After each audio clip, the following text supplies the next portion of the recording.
What's up, guys? I'm Roy with the Brotherly Talk podcast. Today I'm joined with Dennis, and we got a special guest today. His name, his beautiful name is Casey G. We'll keep your last name secret. All right. We'll keep you like the anonymous little special guest that everybody just wants to see because you're so cute. Okay. All right. All right, Casey. Go ahead and introduce yourself, man. Hey, how's it going, guys? My name's Casey. I'm a sergeant in the U.S. Army. I've been strictly with the U.S. military police the entire time. I've been in, obviously, to Fort Leonard Wood, and I've been to Fort Carson, and now I'm currently in Schofield Barracks, Hawaii. Beautiful Hawaii, as you can see from the nice little palm tree right there. So far, I've been having a great time. I've known Dennis and Aubrey for going on almost 5 years, known for a long time, and yeah, I love them, and I'm super excited to see where this podcast goes. Hell yeah. Glad to have you on. Yeah, absolutely. Yeah, I'm just now noticing those palm trees in the back, and it's giving me like nostalgia from Florida now too.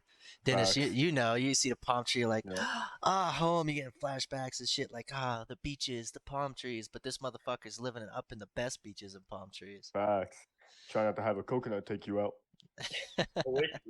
I think there's none right above me. That'd be hilarious for the podcast, though. I get knocked out by a fucking coconut.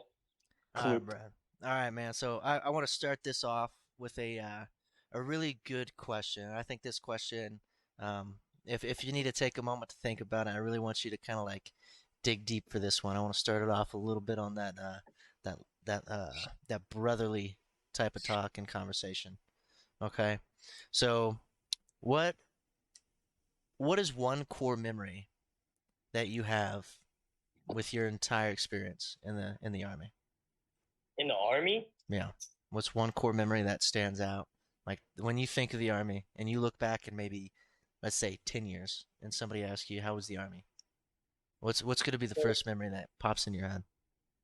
So since I have such a deep love for the Army, it's obviously going to be great times because with everything, any job you have, you're going to have ups and downs. But with you guys, like I remember there's so many times where me and Aubrey have interacted while we're both under intoxication, and they're just the best times in the world. And I feel like I wouldn't have been there without the military. Like me and Merkling always going to Dutch Bros, jamming out, like just hanging out.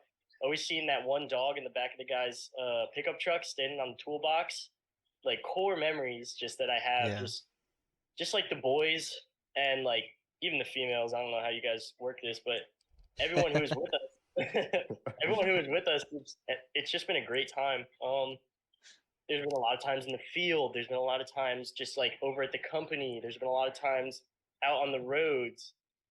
Just there's not one I can like dive in specifically on, but like I would say Fort Carson in general, like when we were all there at the same time in that beginning, and we would just like thrive off of that like nostalgia of being young in the Army and just like expecting so much, always thriving to do all this stuff, like creating like a great friendship there, like that will never ever leave my body, like, or my mind, honestly. Like it's been so much fun, and it like means so much to me because like these are you guys are going to be people that I remember for my entire life. Like when I have kids, I'm going to be like Uncle Dennis, Uncle Aubrey, like I wish you guys saw them in the heyday. Like now they're old and decrepit. Like we're not that old, all right? We're not that old. My knees are. All right. So if when you mentioned girls, if you're referring to Fitz, let's be honest, she's hung as fuck. Okay, she's a boy. She's a boy. She's one of the homies. One of the homies. So one of the OG homies. If I could, that was very broad, but thank you for sharing that. If you could hone in on just one memory, just one that really sticks out in your head, I'd love to hear it. It would probably be when me and Merkling lived next to each other in the barracks, and we all sat down in the common area and we started drinking. And you remember when Rod put on the trench coat and the helmet, and he jumped into the ceiling, and he made Jimbo laughed so hard that that he was like peeing in the corner, and he kept on yelling at Schumer too. Dude, that comes up in my memories all the time. probably one of the funniest nights of my life. That was like something that digs in deep, and like the reason why I consider that like the Army memory is because like I never would have met y'all if it wasn't for the Army. But if you're like, I don't know if you're trying to divulge it into like more of a like an actual like in uniform setting, like when I No. No, It's just whatever stands out for you in the service, you know. that was those are the days when I laughed hard and drank harder. It's funny that you say that because I'll never forget the ACH and the trench coat, and this man just the Henny in hand. All right, Dennis. That was the night he got in trouble because he took the picture with the Henny in front of my truck. Remember? Yes, I still have that picture on my phone. Yeah, that was a great night. All right, Dennis. We'll do it again. I'm gonna ask you that same question, Dennis. What's a core memory like? If in 10 years from now someone asks you, what's something that stood out to you in the military? What's that first memory that you think is gonna pop up? The first memory that I would definitely think about if someone asked me about my time in the service is definitely the fun times, obviously. It's hard for me, same thing as Casey here, to hone in on one exact memory because we had so many good times, you know, basically growing up. I'm gonna say growing up in the Army, right, with you two and all the other boys. But I'll definitely say for me, at least, is definitely texting all of y'all, being like, "Hey, I'm coming to pick you up. We're going to get Dutch Bros," and then we just be thinking about shit off the top of our head as we go throughout the day. And I think those memories were definitely some of the most fun times ever. I'll be telling my grandkids about that shit. So yeah, definitely good times there. I agree. You guys are something special. All right. Wait, let me ask you, Roy. What's one core memory that you would do?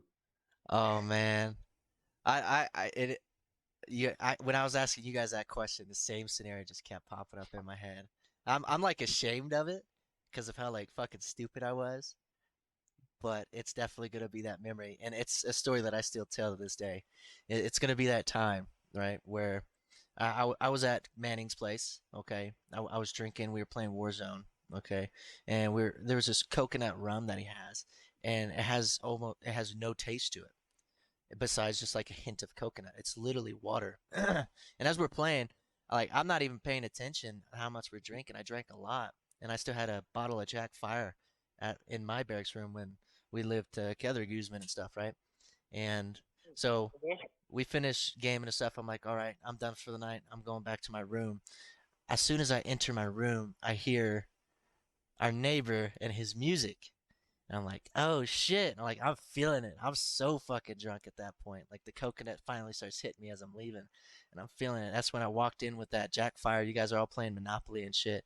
And I ended up getting so pissed drunk in his room that y'all, like, he took me, and Guzman knows, put me in a fucking bathtub naked.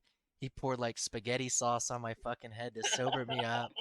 I remember, I remember like sitting there butt ass naked in that cold shower with a shriveled dick, just looking at him, screaming like, "Call the squad leader!" Like that's the stupidest thing I could have fucking said, is call the squad leader at the time. And little divulgent right there is when that happened. You were in the shower. You were leaned up against the wall, and you were pressing up against it, and you're like, I don't know. Why is it so cold? It's making my dick shrivel. And the other sergeant that was there was like, hey, is that spaghetti sauce old? I'm like, yeah, that's like 2 months old. He's like, give it to me. I'm like, all right. And he freaking, oh my God, he opened it. And I thought he's just going to like put a little on you. He literally opened the curtains and poured it on your head. And it took you about 10 seconds to realize you had tomato sauce on you. You're like, why is it red? Why is it red? And you guys said that I believe both of you were there at Aubrey's when I was in the bathtub. Fitz was there, Maddie was there, and you guys were trying to play that. Remember when I tried to play with the bird and the parakeets? The parakeets, yeah. That was, I kept on shotgunning and then drinking and then mixing drinks, And I was like, dude, I'm so excited for tonight, but I was a little too excited. Definitely got way too drunk, way too fast. I still got a video of And everybody standing up, chill as hell, and then I pan over to you, and you're just knocked out on the couch, completely fucking dead.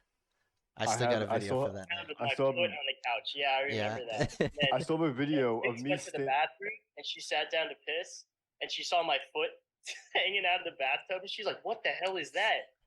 And then she finished peeing, pulled up her fucking pants, saw it was me, went and got Maddie and was like, "Hey, he's in the bathtub." I still have that video of me chilling in the living room, panning over, seeing Aubrey with like a party hat dancing to like I think California Girls or some shit. Yeah. And everyone else is having a good time. I pan over to you and you're out, gone, in between the couch like cushions.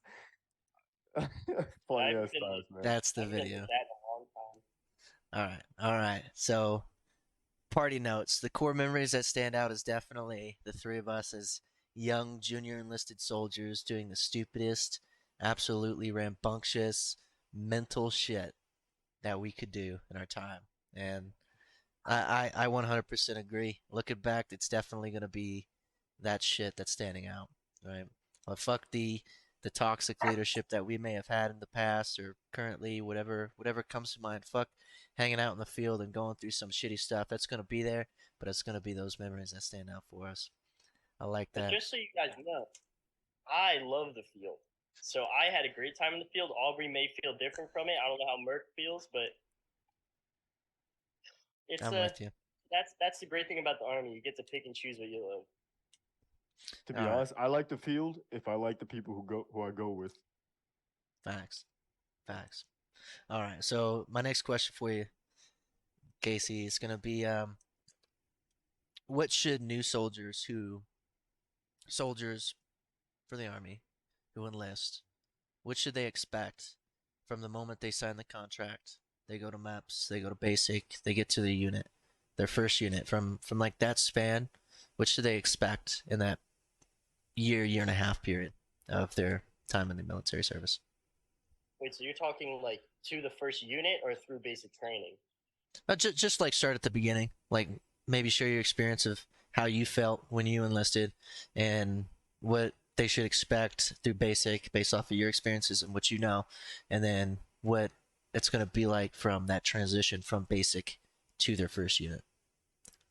So I've got 2 points to that. One, it's hard to place my points or opinions on something that is ever changing. Obviously, we all know that the Army's a rotating, just like a rotating scale. There's always new stuff coming in. There's always new commands. There's always new regiments, regulations, and how things are done. So if I place my opinions on how basic training went, it's going to be different from say Roy or say Dennis. So it's hard to place it on that. What I can say that so like for basic training, it's just keep your head up, work through it, and make the best time of it as you can. Because it's honestly, I had a great time in basic training. I met people that I'm going to remember for the rest of my life. I got disciplined into a man, I could really say, because I was a little boy, and then they turned me into a man because they put responsibilities into my mind that I knew that I need to have. So that's the great thing about basic training. It turns the young person that you are into a mature adult as fast as they possibly can, which is absolutely amazing. I wanted to be a drill sergeant for the longest time. I've divulged areas on where I want to go, but I still have the greatest respect for the drill sergeant. As for going to your first unit, the only two things I could say to look forward to is that one, you're going to find people that are just like you and they just want to have a good time and they want to be happy and they want to serve their country. And two, you're going to find people that actually want to make your life better. What I mean by that is NCOs. There are NCOs in this Army that are kind of just, they kind of go with the ways, they do what they need to, and that is it. But you will find those absolutely brilliant and excellent NCOs that will do everything they can for you. So they'll try to guide you in the way that they see that you want to go. So say you're a super smart soldier and you just are just putting out all of this like brilliant energy. You're super fit. They're going to want you to do competitions. They're going to want you to be strong, fast, smart, because competitions are as much as I hate to say it, it is the one way to set yourself apart from the person to your left and right. So I do believe that they should look forward to, as a young soldier, being put out there, being like, "Hey, I'm your sergeant, and what I'm going to do is I'm going to make sure that you have every opportunity to do what you want." What I could say for those soldiers joining and getting to their first unit, one, customs and courtesies. That is something that has fallen apart slowly as new soldiers come in. So when you meet those corporals and those sergeants, you refer to them as, "Hey, corporal, I've got a quick question. Parade rest, stand there." Most of them will put you at ease. This way you're able to talk freely. But the one thing that I truly, truly, truly believe is that an NCO is not there to be your friend.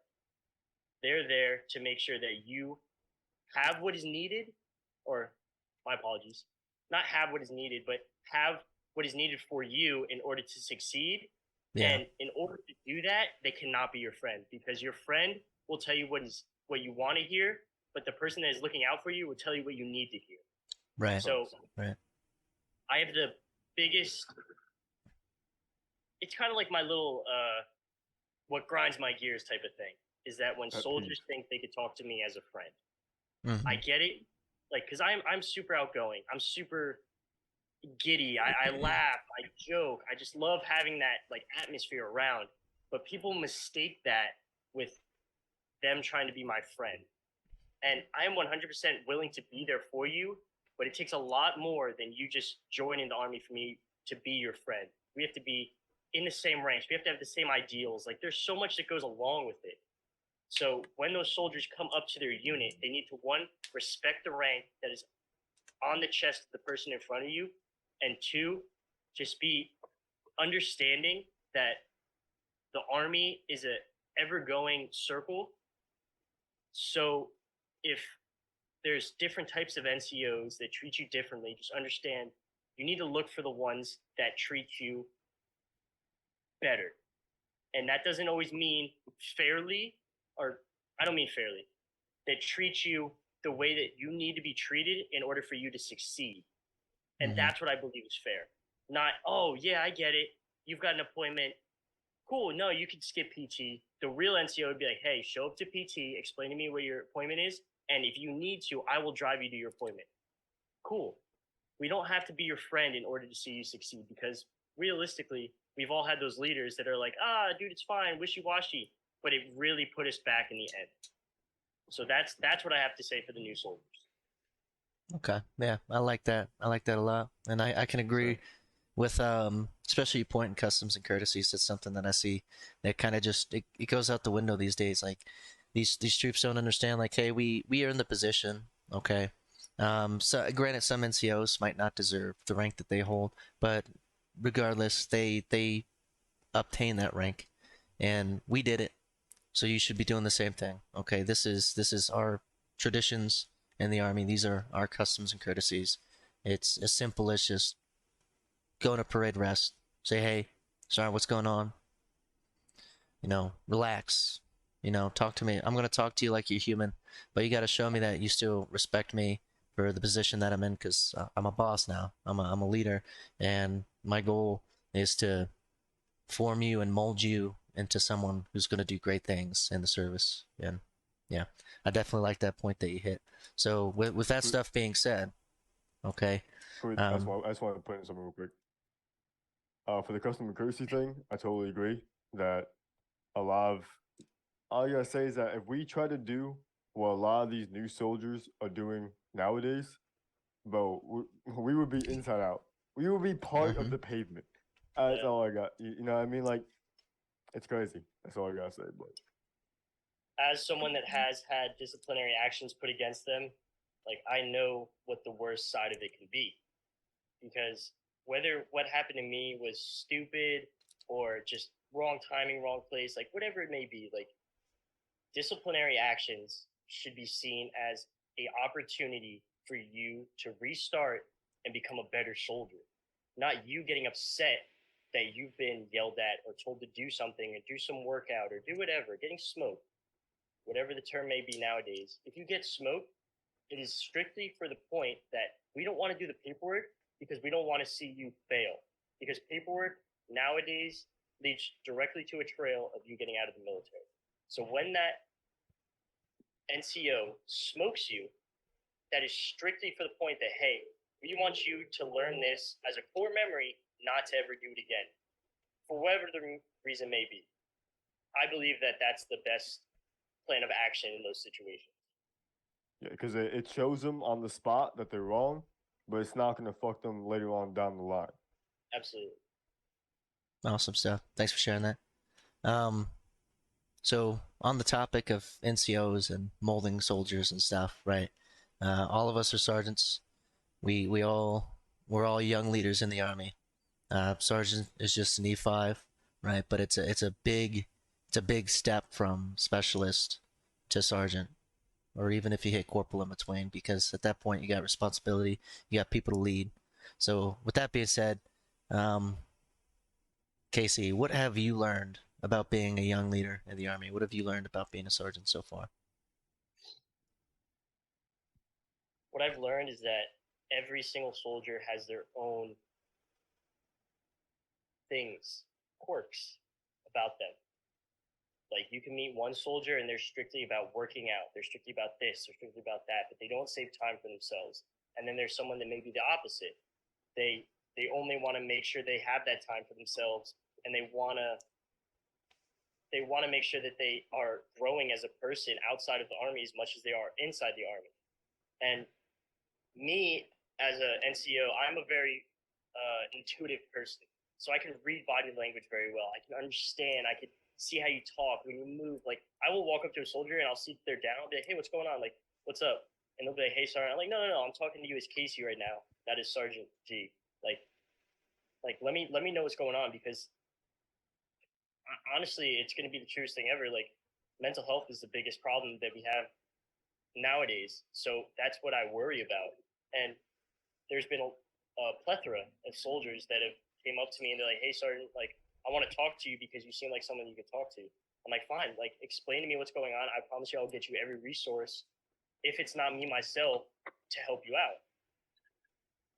Like, the main thing I learned as a young NCO is to listen carefully and don't be afraid to jump in and try to adjust the situation for the better. What I mean for that is, when I went back to, if you smoke someone, if you see a soldier blatantly doing something wrong, don't be afraid to bite that in the ass. Be like, hey, knock that shit off. That's not what's meant to be done right now. We're doing something else. Or if someone's in a type of mood where you don't know what's going on, like, go up to it carefully, be like, hey, what's going on? Like, you just don't seem like yourself today. Because that is our responsibility as an NCO. Our soldiers are our main responsibility. Mm-hmm. As much as we want to divulge into our own era or our own way in the army, we have to understand that we have people that go to us for help. We're a boss. Mm-hmm. What do employees do? They go to the boss when in situations where they need help. And that is our main goal. I didn't really know that as a soldier, because I was a E4 team leader, and they kind of gave me easier soldiers, per se, that were able to, like, I was able to be like, hey, like, I know we're all around the same rank, but I'm the team leader, so I'm just going to be divulging information. If you need something, come to me. But I also have a leader role, so understand that. Like, give me the respect I deserve. Yeah, I agree with you on that. Awesome. Yeah, thanks for sharing, man. Dennis, what about you? What was the question again? I said, Dennis, what about you, man? No, like, what was the? I forgot. What have you learned about being a young leader in the army as a young sergeant? What have you learned so far? So one of the biggest things I've learned as, a young leader and everything is that you're gonna have to adapt on the fly, definitely. Because obviously not everything's gonna go as planned. Not every mission is set in stone. You're not always gonna have 100% success rate on everything. It also depends on, every person's different. Every soldier might be going through their own different thing, and it's gonna be your job to try to care for each individual soldier. So one soldier, could be the type that he needs to learn the hard way to actually, get through his hot head, or maybe and then the next soldier can just be maybe a stern talking to, and he'll learn that way. So it was definitely one of the biggest things was learning how to fluctuate between the two moods or or multiple different understandings for different soldiers to make sure that they get taken care of everything else that's going on in your life. I like that. I like that too. All right, so we're coming up on about 10 minutes, guys, and I say we're getting pretty deep into this conversation. I got no problem stopping for a minute and then restarting the Zoom, okay? So something that we had pre-talked about, Guzman, was the expectations as a soldier in the Army. So another topic I kind of wanted to hit on when it came to the expectations is officers. So most people know you got enlisted, and you have officers, and then there's like warrant officers and stuff, right? But those are like the unicorn of the Army, right? You don't see that shit. You do see one, you're like, holy fuck, I saw a myth. And it's like, oh, I want to take a picture of that thing and fucking say I saw it. As like warrant officers are the Bigfoot of the Army, you know? It's like you're going through base and you see one, you're like, no shit, get the camera, guys. It's a fucking warrant. But the question that I want to ask is, what should you expect from an officer? You know, what are they like? Be brutally honest, officers are very, very, very, very, very. I can't think of the word to say. I thought you were just gonna say dumb, and I was like, facts. Hey, you're still in the military. That's the thing. They're not dumb. They're fucking super smart. Like every single one of them. The problem that I have is that not even a problem. The thing that I see with officers is that when you first meet them, they have like everyone wants to chip away that uniform and they want to see who you are. Where officers don't do that. Officers are strictly Army, strictly business, 24/7, and there's nothing around it. You'll have those few that get to know you. They're cool. They'll come up and they'll be like, "Hey, what's up, Casey? What's going on?" And they'll use you by your first name, and you're like, "Oh, sir, what's up? How's it going?" You can joke with them, tit for tat, that type of stuff. What I think you should expect from officers is one, they should listen to what you have to say, because they are not the one doing the in and out of every day for every little task that may be done. Two, they are the end all be all for what needs to happen. So they say, hey, go clear out the Connex and search for this one pin. You have to do that. Don't get upset about it. Don't get mad, because there's a reason for it. That's something that I failed to see as a young soldier. Officers are very smart, and they have higher leadership that they deal with, the company commander, this, that, and the other, but they do things for specific reasons. They're extremely intelligent. They're extremely by the books, and that's okay.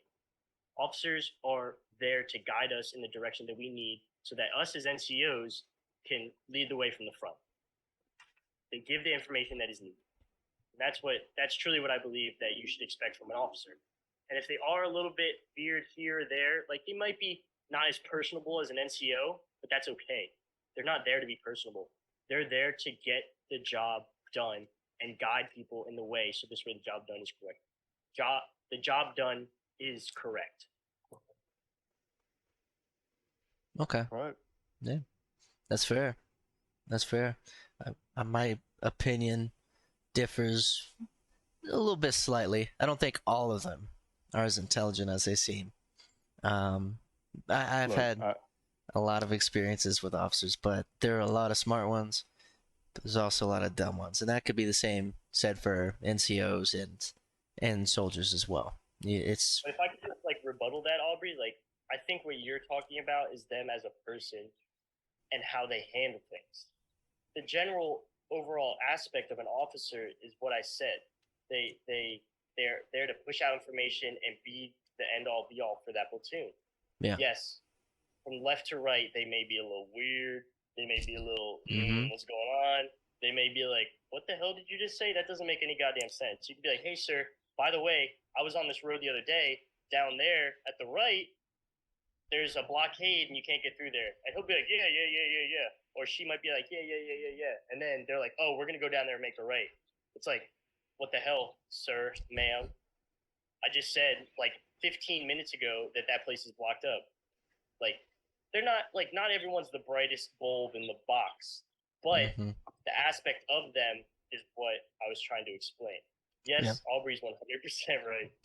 I've met some ones that are not the sharpest tool in the shed. I've met some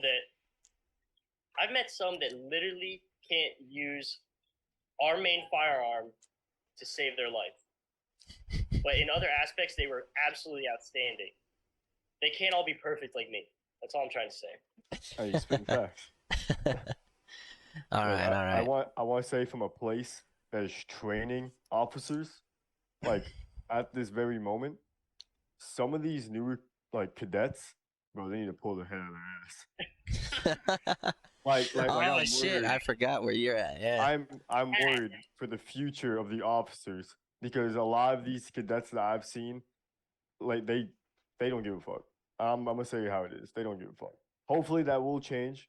I know like the whole officer training procedure where like depending on where you test or how good you do, you go to active with National Guard. And most of the good ones, since we are active, you know, we've seen most of the active officers. So obviously they score the highest of the class. But obviously, like both you said, there are onesies and twosies that you're like, okay, what are you doing, dude? You can't drive the Humvee that way. There's a ditch. Yeah. All right, and then that's when he says, "Get out of the Humvee and build a bridge." All right. I tell him to go fuck himself. Amen. Go build a bridge while I make my coffee. that it. To go get my Starbucks. That MRE coffee be hitting different. Peasant NCOs. You're like, sir, this is my 7th cigarette of the day. There ain't no way we're building no goddamn bridge, sir. Do you even know what a divorce is, sir? Come on. Have you? How many DUIs do you have? You know. It is that way though. Like it's just a different aspect as per officers to enlisted. I have been obliged and the pleasure to interact with some absolutely outstanding officers that push that aside and they learn to interact with you as a person. Like yes, I've had a few beers with some officers. Yes, I've seen officers at bars and they bought me a drink and I bought them a shot. Like there's some officers that do that, but they understand that when it comes to work, this is me. This is who I am as an officer. When we're off work, we can interact. We're not going to push the boundary and go hang out every weekend and buy a house together or some stupid shit like that. Like they have that line, and that's what I appreciate with officers. There's definitely some officers that I just want to shut up. But it is what it is. We all get frustrated with certain people. Hey, by the way, this is a Glock. So, all right, Guzman. So, before we hit the record button and stuff in the beginning, all right, you were talking about how you go for selection. Okay. Yeah. Go ahead and let us know what selection is. So, selection is Special Forces Assessment and Selection, SFAS.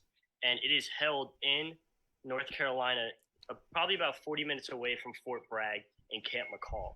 It is the hardest, and when I mean this, the hardest military selection in the world. For 21 days, you are putting everything you have on the line in order to have a chance at being selected, and the entire time you do not know how you're doing. Mm-hmm. What I mean by that is that they are judging you from the second you get there until the second you leave. They do not stop. They're 24/7. They are watching you. They're making sure you're running when you're supposed to be running and rucking when you're supposed to be rucking. You're not walking too much. You're not being lackadaisical. You're not talking too much. You're not sitting there trying to converse with other people just because you can. They're trying to see that you have your eye on the prize. There is so many different sections to it. It is absolutely the best and hardest training that anyone could ever do, by far. Okay.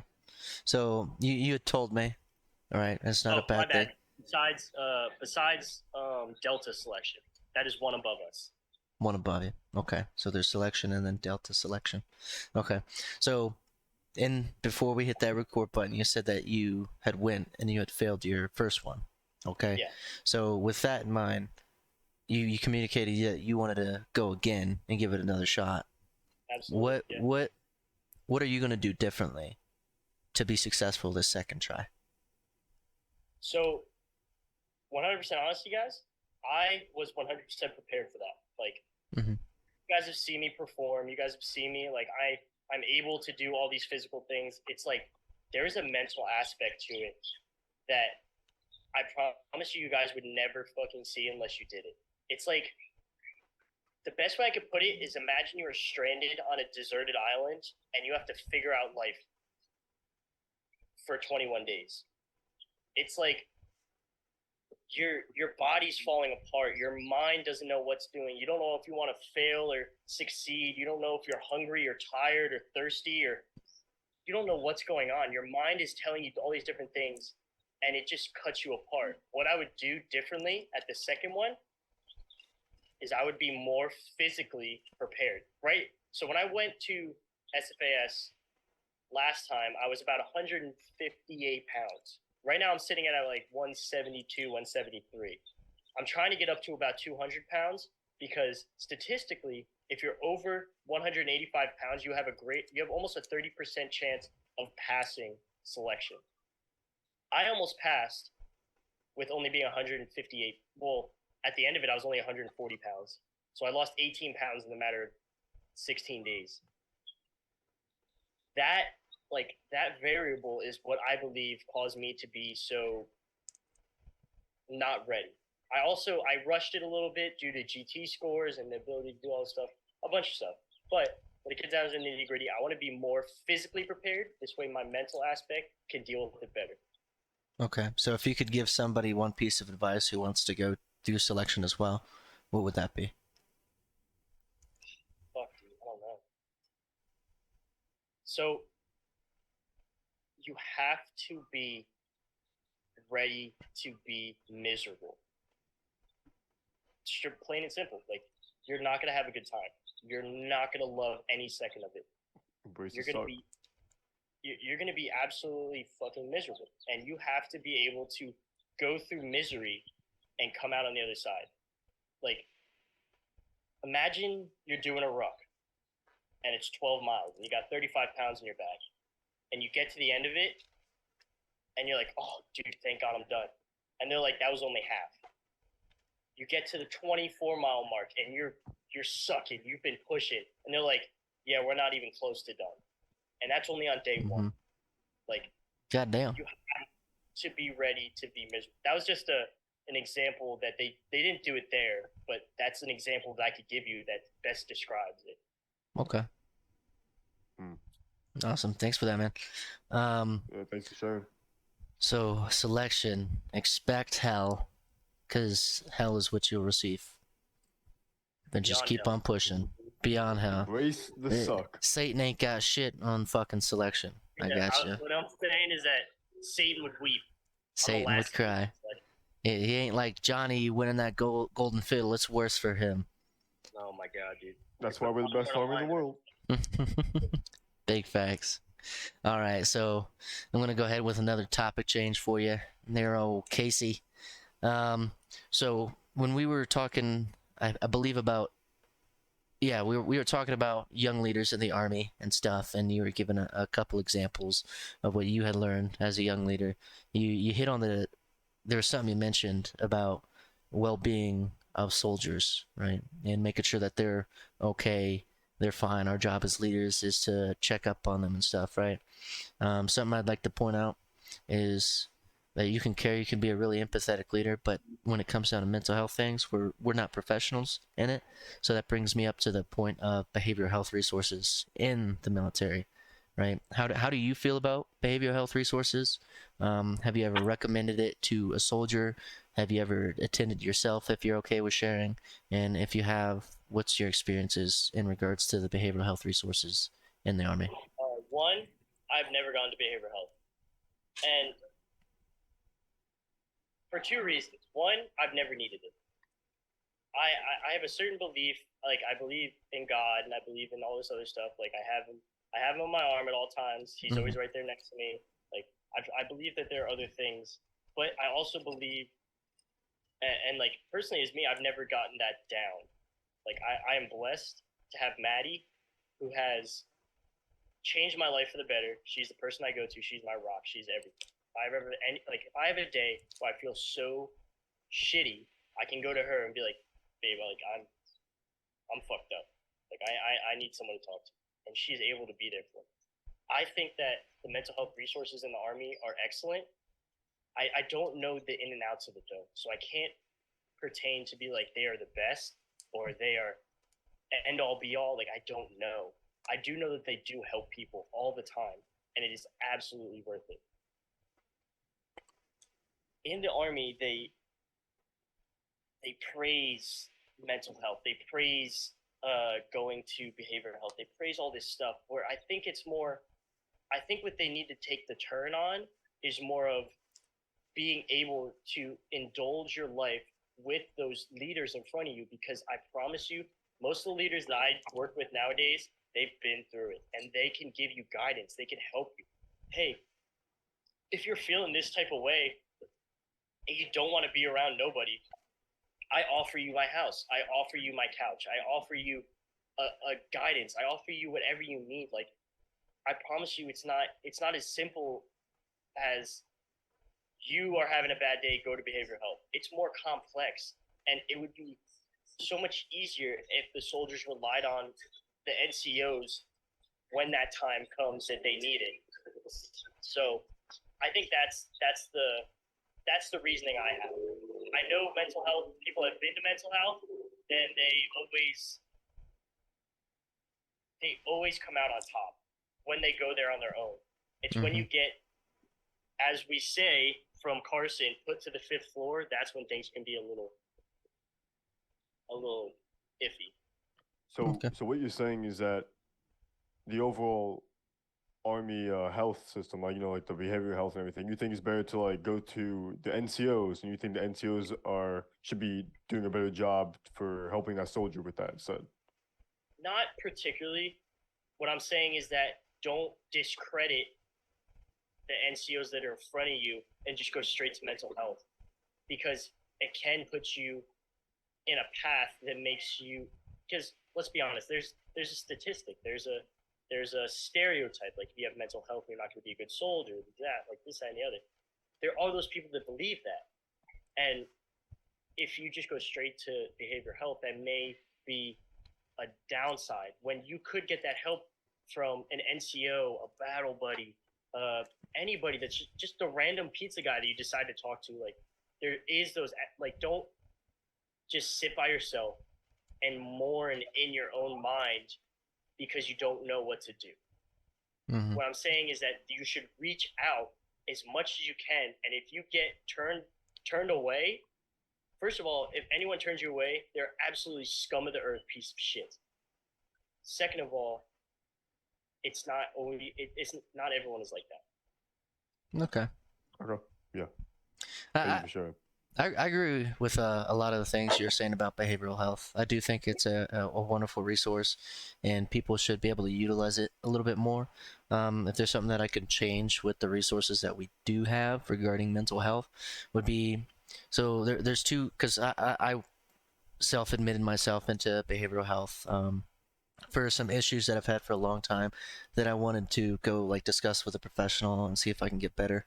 My experience didn't go well, and I believe that's only because of the two types of ways you can get into mental health or behavioral health, right? So you can self-admit yourself, be like, hey, I need someone to talk to. I'm feeling down and I want to work through some of the issues that I have, right? Self-admitting, I think, is a very an honorable thing. You recognize that you have a problem, you want to get it fixed, and that's great. Like, go do that. That's what you need. Take care of that issue when you can, and utilize those resources because they're there for free in the Army.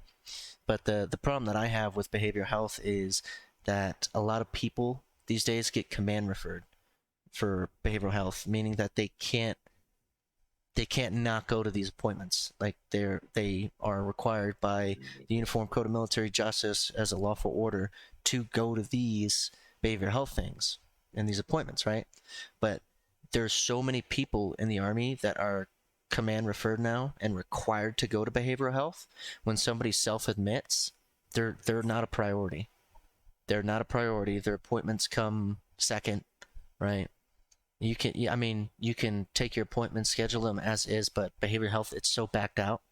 When I called and told them, like, hey, I want to schedule an appointment, talk to somebody, I got some stuff that I want to work through, it took me 2.5 months for my first appointment. Jesus. 2.5 months. And it's nothing against them, because I know they got a lot of work for them. Right? They got a lot of work cut out.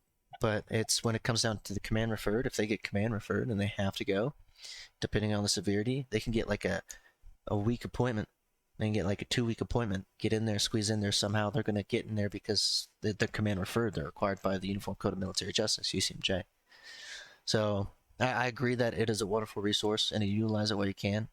But I think the flaw is when commanders are requiring their soldiers to go, because they're taking away from people that self-admit and need genuine help and recognize that problem. Because if you don't recognize that you have a problem, you don't want to get it fixed, then going's not going to get you better, period.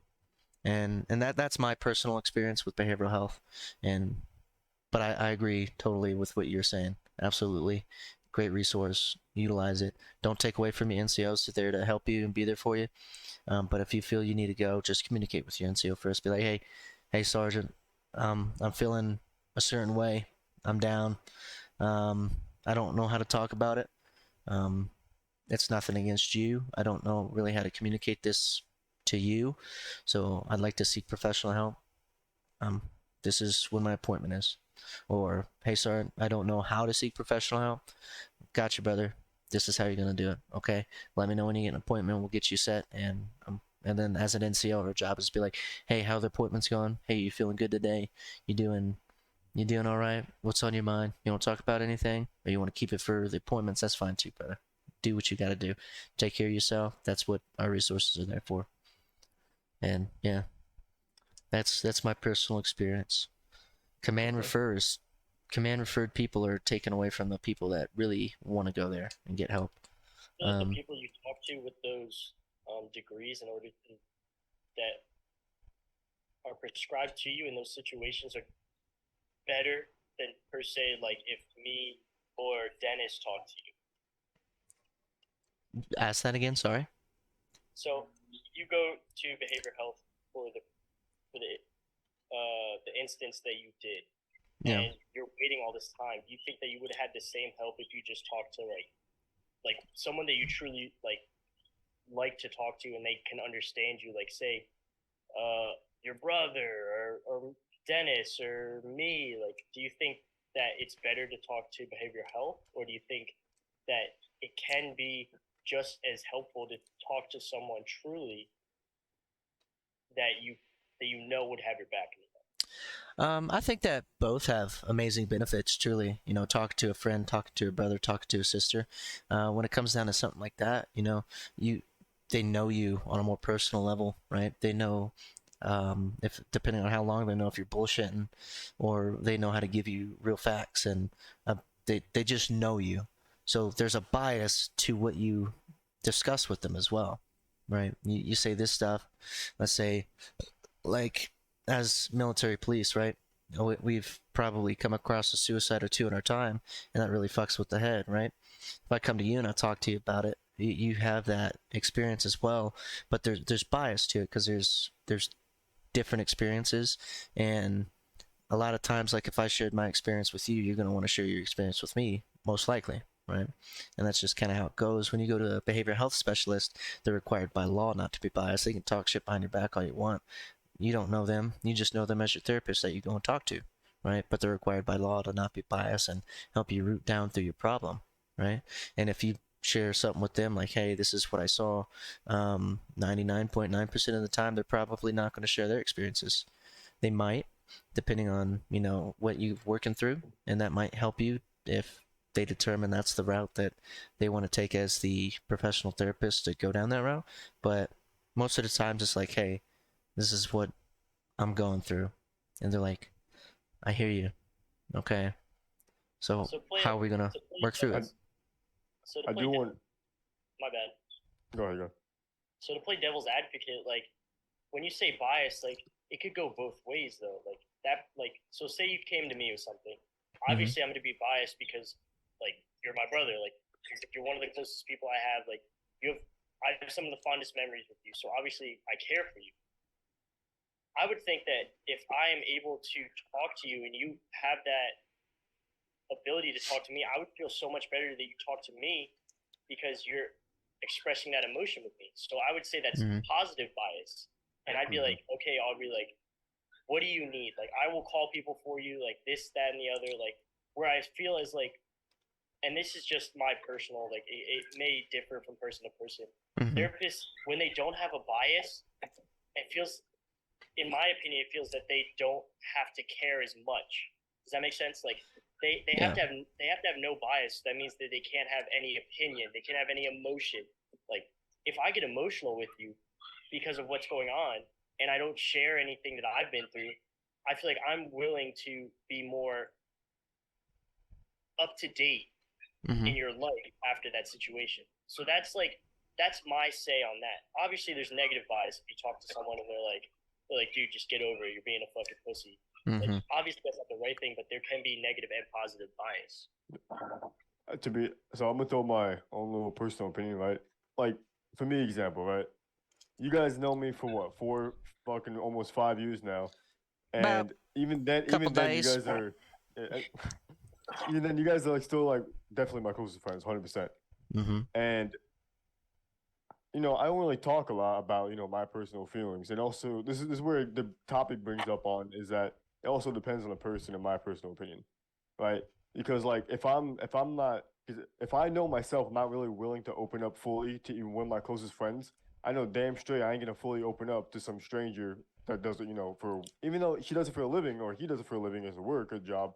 I'm not gonna be feeling like obliged to open up to a random person than more opposed to a friend. So I would agree with both you on this. Is like if I would talk to a friend, it'd be better because they can share experiences with you, and like how you said, Roy, or Casey, is that they can be unbiased and they wouldn't be obliged to open up their own experiences to it. I think a lot of the reason why I decided to give behavioral health a try as well, and I'm sure a lot of people can agree with this, who've gone through similar things, suffered with depression, been down, been through a lot of shit and stuff, right? It self-image comes into it a lot as well.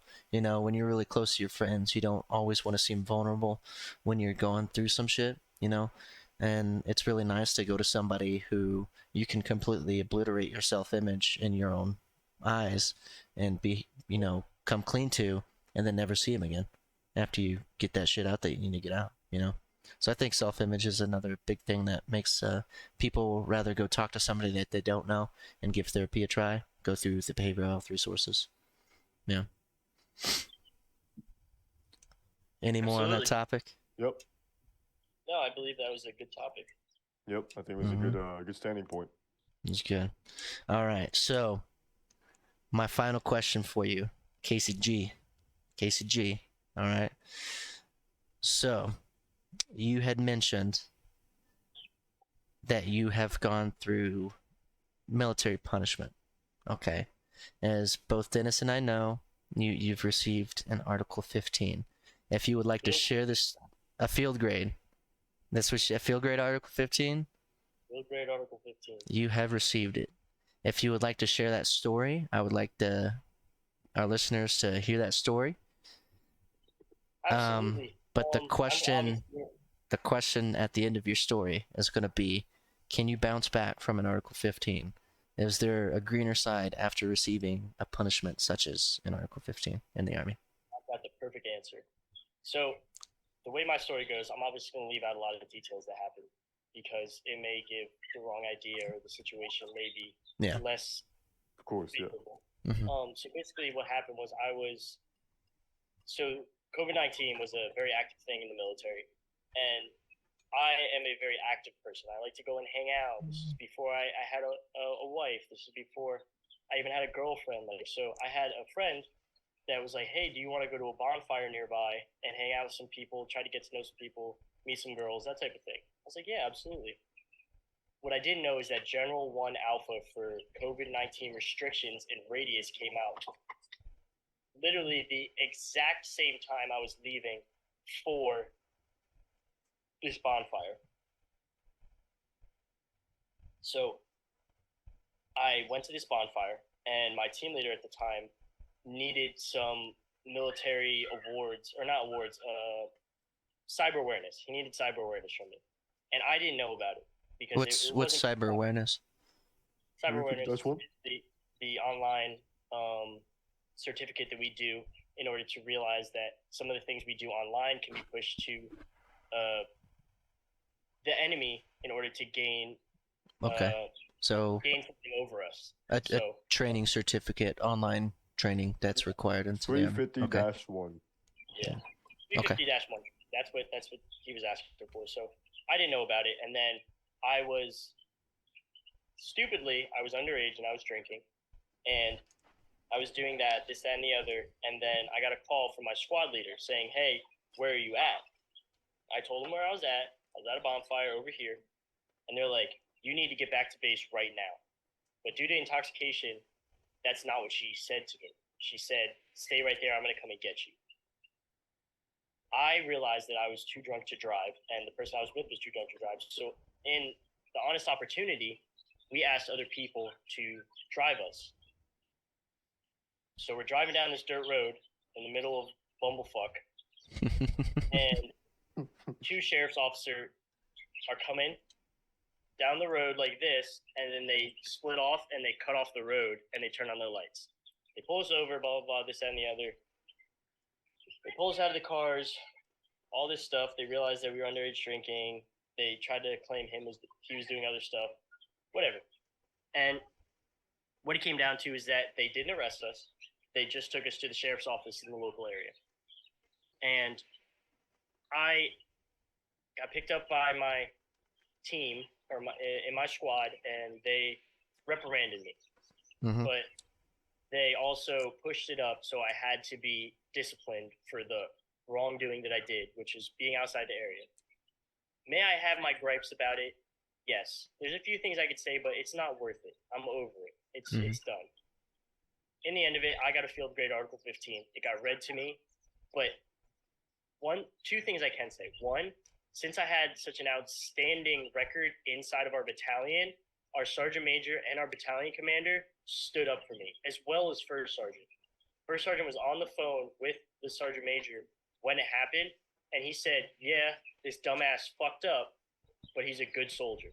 Mm-hmm. I know what he can do, and I know what he's able to become in the Army, so we should not do the worst." Cool.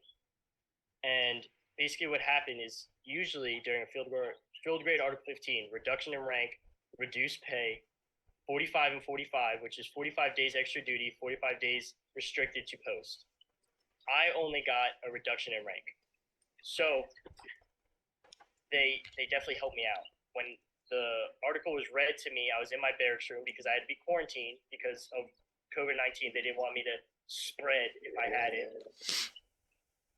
The sergeant major was standing next to me, and he was explaining what to do during it.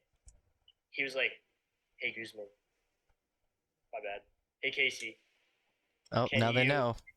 Yeah. Now they know. Damn. So, hey, go to attention. Go to parade rest. Salute." And at the end of it, he shook my hand, and he said, "I know who you are. This will not keep you down." That was the greatest leadership we've ever had. And if you guys remember early on in Carson, you remember the sergeant major and the BC I'm talking about. Exactly. Thompson, you're goated. And first sergeant, I bless them every day. I love them because they saved me. To your question, Aubrey, do you think you can come back from Article 15? Absolutely. But you have to want it. There's people, strictly speaking, the other person that it happened to me with, he kind of got stuck in a groove, and it kind of kept him at a stalemate for a while. Whereas 6 months later, I got back to specialist, and only a few months after that, I was able to go to the promotion board in order to become a sergeant, an NCO. So I pushed every single day. I went to multiple competitions, won every single one of them. I went every situation that it needed me. I was there. Like I proved that was a one-time thing and it won't happen again. So yes, you can get over it, but you have to want it. Yes, it is very easy to be down on yourself. Oh my God, I messed up. I'm never gonna get out of this. There's nothing you can't get out of. There's people that are literally in the worst every day, and tomorrow they're better. What is changing that from a simple mistake you made in the military to move on compared to all these people that have so much worse and they get out of it? That was my mindset. So, yes, you can. Awesome. Thank you for sharing. Yeah, that's some solid advice, and I think there's going to be a lot of people that can agree who have experienced the same thing. You can bounce back from just about anything, but the thing that you got to want the most is to be able to bounce back. You got to want to bounce back. You can't just suffer something as egregious as that punishment and then not want to do anything to get better, Take it as it is. Do more. You gotta have that dog in you. Gotta. Yeah, that dog. And just to say, every time that Merkling says thank you for sharing, it feels like an AA meeting. Please tell me more about how you like to drink. We'll get better when it comes down to these like replies on the podcast and stuff. This is something very new to me, and new to Dennis as well. I'll just say young slut. Young slut. So a lot of inspiration that really gave Jimbo, myself, and Dennis this little push to start, being the voice of the little guys, giving people that aren't famous, just everyday folk a chance to speak on a platform that hopefully we continue to grow and pull more people in that want to actually listen to us and stuff, and hear the everyday folk, people that aren't on fucking Saturday Night Live talking about something, doing some clown shit, or just not famous. People that have opinions that honestly deserve to be heard. And just to say this real quick, so there's people that were in the military and they get to a certain amount of fame, and they have to cut off a lot of what they believe because people will cancel them. Mm-hmm. Yeah. Where I believe is a young podcast, you're able to keep that shit real. Hey, this is the way it is. This is how it happens, and that's a great thing about a young podcast. And yeah, dude, I appreciate it. Like it's like I saw your guys' stuff on TikTok, and I was like, dude, that hit home. Like I was like, dude, this is awesome. Fuck yeah! Like I knew you guys were always. Merc always talked about YouTube. Mm-hmm. Aubrey, you've always been an enlightening person. Jimbo's always been spirited. Aww. So like, it's just like actually putting into action is the best part, and that's what I appreciate. And that's why if I could ever come back on this podcast, however many times, I will. Like absolutely, I'll talk about anything. Oh, we're definitely gonna have you back. Don't worry about it. Yeah, we're gonna need content, and I mean, as cute as Jimbo, Dennis, and I are, we need a couple other cute faces, Yeah, dude, I'm pretty cutest, so. I just want to say as a statement, like this whole podcast, for educational purposes, we're not bashing the Army in any way. We like to keep it real here. We were sharing experiences, and this is for some of the younger troops, new leaders, or even retired. All right, I just want to push it out there. Just saying. Awesome. And with that realness, we all have our gripes. Like we all have that thing, like those things that we're like, dude, this sucks. Like we don't like this, we don't like that, like that. But to push out the good stuff doesn't happen anymore. We only harp on the bad stuff. So it's good to put out on the Brotherly podcast that we appreciate and we love the Army and that like everything it's done for us. Merc did a phenomenal 5 years. Aubrey has a child. He has a wife. Like he's still going in the Army, and I plan on doing as long as I can, while also joining SOCOM. Like so, with everything that's happened to us and all our gripes we may have, we still have ambition. We still have a we want to strive for something more, and I believe that's all comes down to the Army. If we ever do talk some shit, remember it's an opinion. Opinions are like assholes. Everyone's got one, all right? You know what I mean? So don't take it too hard. Don't take it to heart. Don't wipe. Some people got stank booty. Hey, swamp ass down like in the heat, dude. It sucks. If you're up in the cold, you freeze your dudes. Like, bro, some people be smelling like pig toes, but you know how it is. Y'all lucky this shit's marked as explicit. I'm just saying. That's all right. Fuck 'em. Yeah. So we're coming up on time here. We got 3 minutes left. Yep. All right. Well, to anyone that's listened, whether that be on TikTok, which is our main platform right now, to the people that have actually tuned in to Spotify. If you don't know, we got iHeartRadio available now. You can jump on to the podcast on iHeartRadio. It's there. We got a couple other stuff: YouTube, Instagram, Twitter. All the main 3 boys that we got running this podcast right now. We're all taking a huge part in being as interactive as we can. If you don't know, Casey utilized an opportunity that we just pushed out, right? We want to hear your voices. We want to hear, right now we're really harping and focusing on military experience. We want to really hone to that audience and get a good hearing in on it. So if you have served, whether you're a veteran or active duty military, we want to hear your voice and we want to hear your opinions and we want to have a good conversation, okay? And if that's something that you're about doing and if you made it all the way through this podcast, I appreciate that. I love you for it. Fill out our guest waivers. Fill out the guest waiver that we got in the link tree in our bios. It should be in all the you'll be able to find it. It's not hard. It's a 6-page document, just pretty much states that, hey, I want to be a guest, but I'm not going to sue you for using me as content, kind of thing. All right. We love you guys. Go ahead. I do want to put out there as well is that, hey, upvote the podcast, like, favorite, share it. And if we get more attention, then we can go live one day or maybe over on Twitch or maybe some other live platforms. All right. But we all want to thank you from the Brotherly Talk podcast for listening in. We love you all. Hope you guys all have a wonderful and fantastic day. All right. All right, Guzman, you're the guest. You get the final love yous. All right. So, guys, I appreciate you having me on here. It's been absolutely phenomenal. All I want to say is that a podcast is a great outreach into people that we have around us, that to keep striving for it, and that the biggest thing I could say is that if you find someone on this podcast that you'd like to hear, definitely reach out and be like, hey, I want to hear about Aubrey's experience. I want to hear about Dennis's experience. I would like Casey to come back on and talk about whatever. I would like this person, that person. Like, it's good to ask those questions to get the common ground that you want to hear. Like, just reach out, like, at the simplest of it. So, hey, guys, I appreciate it. It's been awesome.